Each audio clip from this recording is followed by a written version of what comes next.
There is a moment that happens in millions of families, and it almost always gets misread. An older person starts losing the thread. They repeat themselves. They walk into a room and forget why. They seem foggy, slower, not quite themselves. And everyone around them, quietly and sadly, thinks the same thing. This is it. This is the beginning of dementia. This is just age. But here's what those families often do not know. Sometimes it is not age at all. Sometimes the fog has a cause sitting right there in the medicine cabinet. A cause that can be identified, and in many cases, reversed. Because a number of extremely common medications, taken by tens of millions of older adults every single day, are known to cloud memory and thinking. And the cruelest part is that the fog they cause looks almost exactly like the early dementia everyone fears, so nobody thinks to question the pills. So today I am going to give you 9 of them. But I'm going to do this in a way that most videos on this subject refuse to, and the difference is everything. I am going to rank them honestly, from the weakest evidence to the strongest. Because here's what happens when someone just lists 9 drugs as equally guilty. You walk away terrified of the one that is actually harmless, while the one that truly matters slips right past you. Worse, someone panics and stops a medication that was protecting their heart or their mind. And that decision can hurt far more than it helps. I am not going to do that to you. I'm going to tell you when the evidence is strong, when it is weak, and when the scary claim you have heard 100 times has actually been tested and quietly fell apart. A serious and important note before we take one more step, and this is not the usual disclaimer, so please listen. This channel is for general education, not medical advice, and I am not your doctor.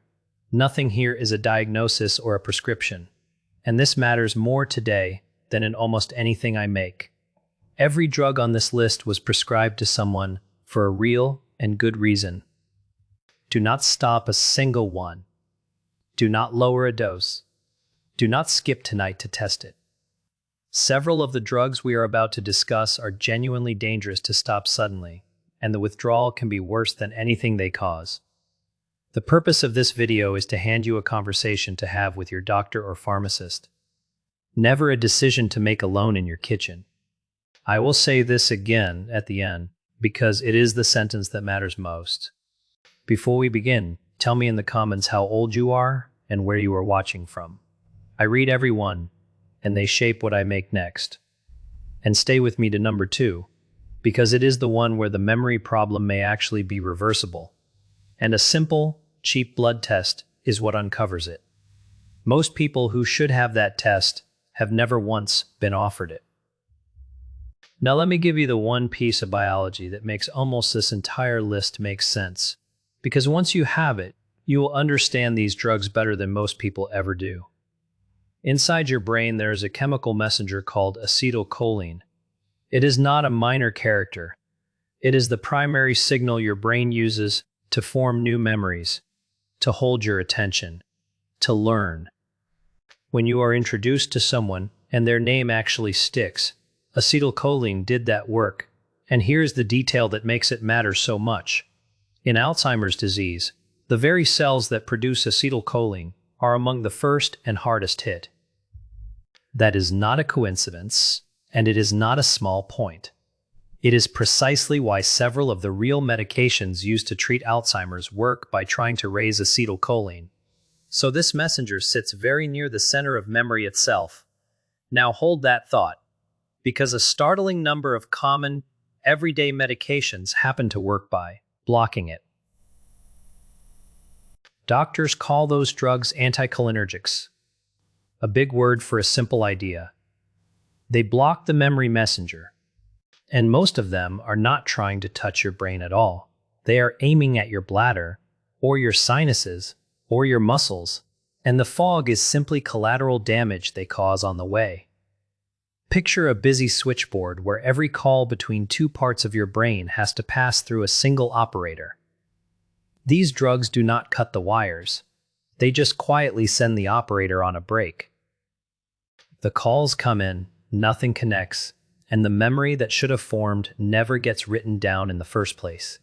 That is why people describe it not as forgetting, but as a fog, as things simply not landing.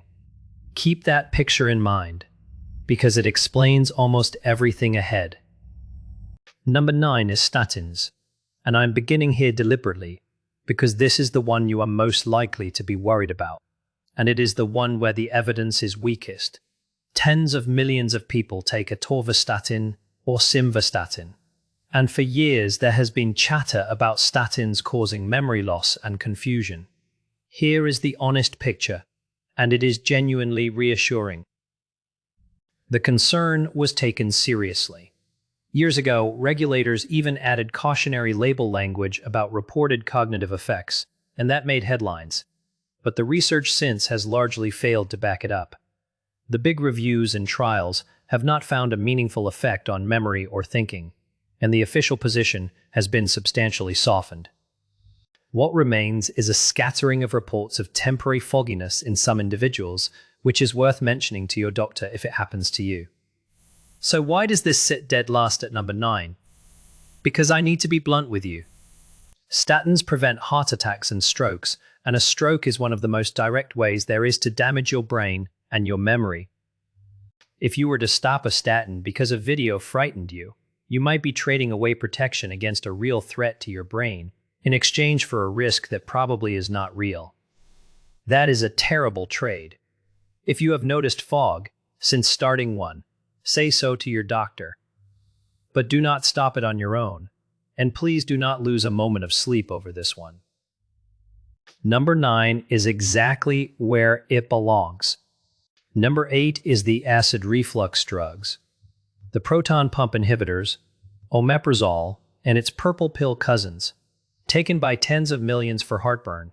And I am putting this one high on the safe end of the list on purpose, because it is a perfect lesson in how a health scare gets manufactured and then refuses to die. Years ago, a single study suggested that long-term users of these drugs had a higher risk of dementia. It was real, it was published, and it went absolutely everywhere. It is still circulating today. If you have watched any video about drugs and memory, you have almost certainly heard it. Here is the part those videos never tell you. It did not replicate. Larger, better designed studies that came afterward repeatedly failed to find that link, and the field now treats the original finding as a signal that simply did not hold up. Anyone still telling you these drugs cause dementia is quoting an old headline and ignoring everything that came after it. So, do they touch your brain at all? Possibly, but by a completely different and far better established route. Years of suppressing stomach acid can lower your absorption of vitamin B12, and low B12 genuinely does cause memory and thinking problems. That is the real, measurable, and often fixable concern. So the useful move is not to panic and throw out your medication. It is to ask your doctor 2 calm questions. Do I still need to be on this after all these years? And has anyone actually checked my B12? Those are good questions. The dementia scare is not. If this honest version is helping you, type the number 9 in the comments. It genuinely helps this reach more people who are getting the hyped, frightening version everywhere else. And if someone you love takes any of these, this is the video to pass along to them. Number 7 is the strong prescription painkillers. The opioid family. Medications like oxycodone and hydrocodone. There is no controversy about the mechanism here, and no scare to debunk. These drugs are sedating. They dull alertness. They slow the mind's processing, and a brain that is not fully awake simply does not record memories well. If the operator at our switchboard is half asleep, the calls do not connect, and that whole stretch of the day never gets written down. In older adults, this effect is amplified, because aging kidneys and liver clear these drugs more slowly, so the same dose lingers longer and hits harder than it would have at 40. Geriatric specialists flagged these medications specifically for older adults, and confusion is a big part of why. But here is the honest balance, and it matters. Pain itself is terrible for the mind. Untreated pain wrecks sleep and poor sleep is genuinely bad for memory and thinking. So, this is not a villain to be banished. It is a trade-off to be managed. And trade-offs are a conversation, never a solo decision. If you are on a long-term opioid and you feel foggy, that is absolutely worth raising. There may be a lower dose, or a different approach, or there may not be. That is your doctor's judgment, together with yours. And never a drug to stop abruptly. Number 6 is the nerve pain medications, gabapentin and pregabalin, which you may know as Neurontin and Lyrica. These are prescribed enormously often now. For nerve pain, for neuropathy, sometimes for restless legs or anxiety. They work by quieting overactive nerve signals, which is exactly what you want in a nerve that is misfiring in your foot. The trouble is that the quieting is not surgical. It does not stay politely in the foot. It reaches the brain too. Drowsiness, dizziness, trouble finding words, and mental fog are all recognized effects, and they get stronger with higher doses. And here's why this one is so easily missed. When a 70-year-old becomes foggy, everyone around her, including her family, tends to assume it is simply age. Nobody thinks of the nerve pill she has taken quietly for 4 years. This one is especially worth catching, precisely because the effect is often dose-related and reversible. So if your fog appeared within weeks or months of starting one of these, or right after a dose was increased, that timing is a genuine clue, and it is worth telling your doctor about very specifically. Number 5 is the sleep drugs. Zolpidem, which most people know as Ambien, and its close relatives, the ones sometimes called Z drugs. And here, the memory effect is not subtle, and it is not theoretical. These drugs can cause outright amnesia for the stretch of time after you take them. This is a known, documented, right there on the label effect. People have full conversations, eat meals, even make phone calls, and remember none of it the next day. That is not fog. That is the recording light being switched off entirely. Geriatric guidelines flag these for older adults, and memory is only half the reason. The other half is falls. A partly sedated 80-year-old getting up in the dark is exactly how a hip gets broken, and there is a trap that makes all of this worse. These drugs tend to lose their effectiveness fairly quickly, but the dependence on them does not fade with the benefit. So people end up years into a medication that is barely helping them sleep anymore, but is still switching the recorder off night after night. If you have been on one of these for more than a few weeks, that is worth a real conversation about whether it still earns its place. And it must be reduced gradually, with guidance, never stopped cold, because stopping suddenly can cause rebound insomnia, bad enough to drive you straight back to it. Number 4 is the steroids. Prednisone, above all, along with its relatives. They found a dose-response relationship, meaning the more of these drugs a person took, the higher their risk climbed, in clear steps, at the highest cumulative use, which works out to roughly 3 or more years of daily use. The risk of dementia was about 54% higher than in people who took none. Then a second, even larger study, this one following more than 250,000 people, found the very same thing. Around a 50% increase in the odds of dementia at the highest exposure. And crucially, that second team tested whether it was just reverse causation by pushing the exposure window back, looking at drug use many years before any diagnosis. The link held. Now let me be precise about what this does and does not mean, because precision is the whole point of this channel. These are observational studies. They show a strong association. They do not prove causation outright, and serious researchers have raised exactly that caution. This has not been proven to cause dementia, and I will not tell you it has.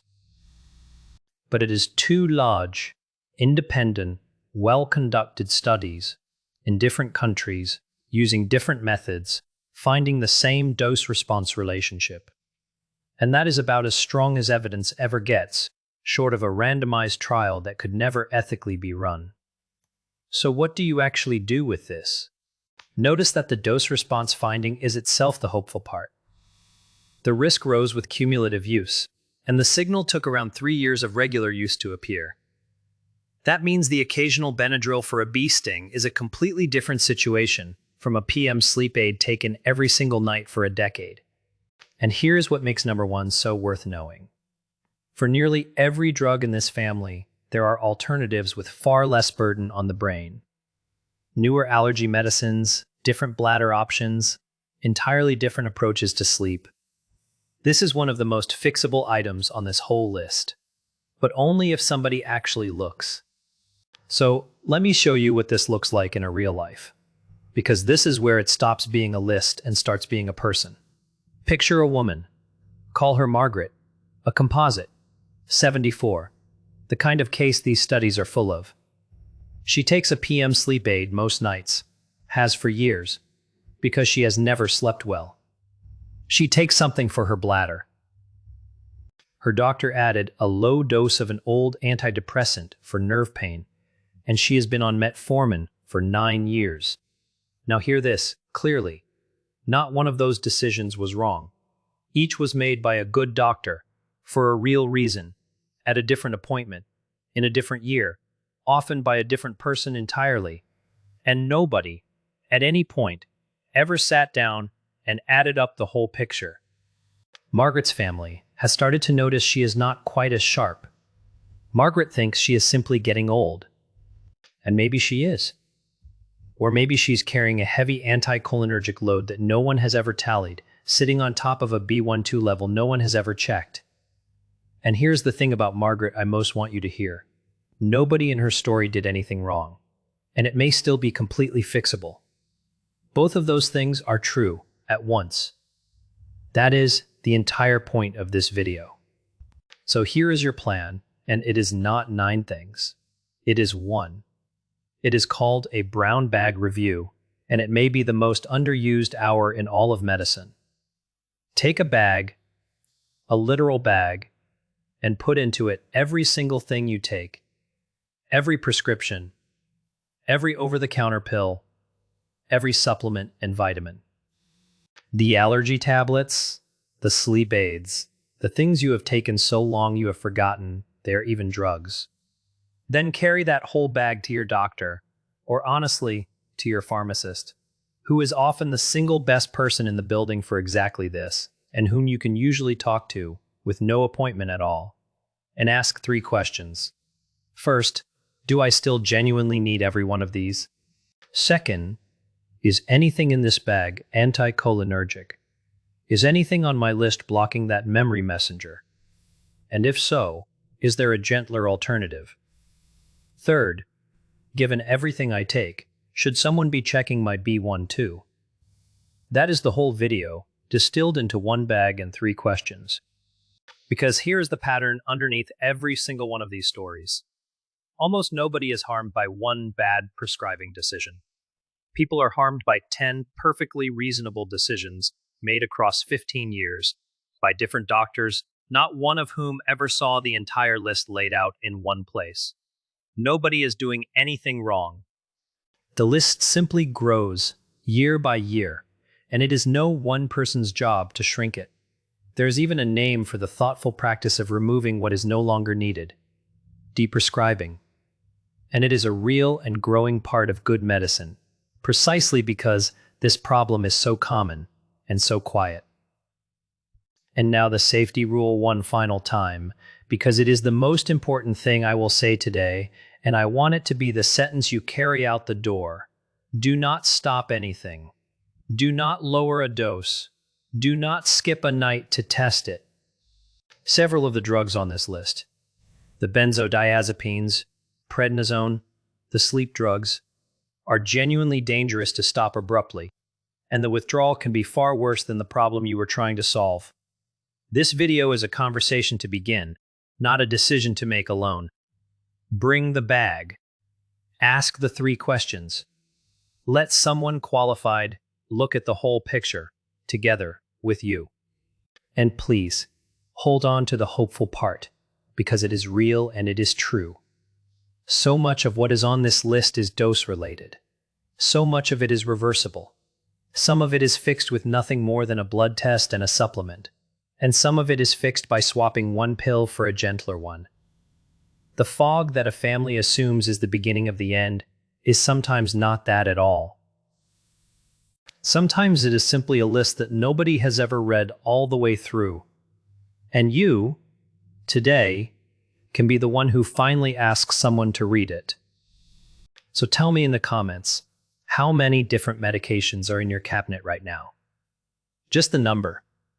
I think the answers are going to surprise a great many people, and yours might be the one that makes the next person reading go and count their own. And if you found the honest version of this useful, the one that tells you when the frightening claim did not survive testing instead of just selling it to you, then watch the companion video next on the everyday habits and the sleep patterns that genuinely protect memory as we age, including what actually helps with insomnia when the PM pill is not the answer. I will see you in that one. Take good care of yourself. You are worth the effort.